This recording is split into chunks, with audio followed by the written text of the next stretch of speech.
আজ আমি গোমাতার এক অনুভূতির কথা আপনাদের বলবো।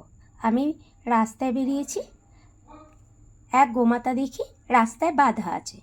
তো আমার হাতে দুটো কলা ছিল, তা আমি প্রণাম করে একটা কলা মাকে দিয়েছি খেতে। তো কোনো কারণে মায়ের মুখ থেকে কলাটা পড়ে যায়, সামনে বালি ছিল। মা কলাটা খেতে যাচ্ছে, কলাটা বালির মধ্যে ক্রমশ ঢুকে যাচ্ছে। যত বালির মধ্যে ঢুকছে মা তত চেষ্টা করছে। মায়ের মুখে পুরো বালি ভর্তি হয়ে গেছিলো জানেন। তো আমার হাতে আরেকটা কলা ছিল, আমি সেই কলাটা মাকে খেতে দিলাম। মা খেলো, দিয়ে মা আবার সেই আগের বালির মধ্যে কলাটা খাবার জন্য তার কি আপ্রাণ চেষ্টা। আমার খুব কষ্ট হচ্ছিল, যদি আমি তুলে নিয়ে ধুয়ে দিতে পারতাম, কিন্তু ভয়েতে আমি তুলে নিতে পারিনি। মাকে বললাম, মা নেই। মা যেই সরে গেল, বিশ্বাস করবেন না, আমি বালির থেকে সেই আধা ভাঙা কলাটা তুলে মাকে উদ্দেশ্য করে দিলাম।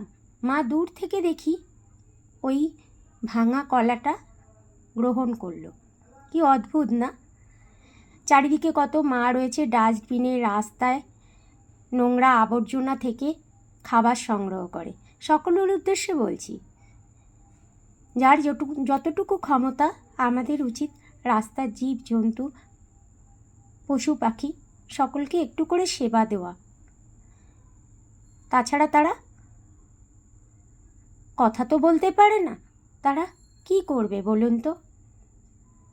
এটাও জানেন, আমরা তো মানুষ, কিন্তু এই মনুষ্যত্ব বিবেকবোধটাও আমাদের মধ্যে থাকে না, থাকলেও হয়তো কাজ করে না।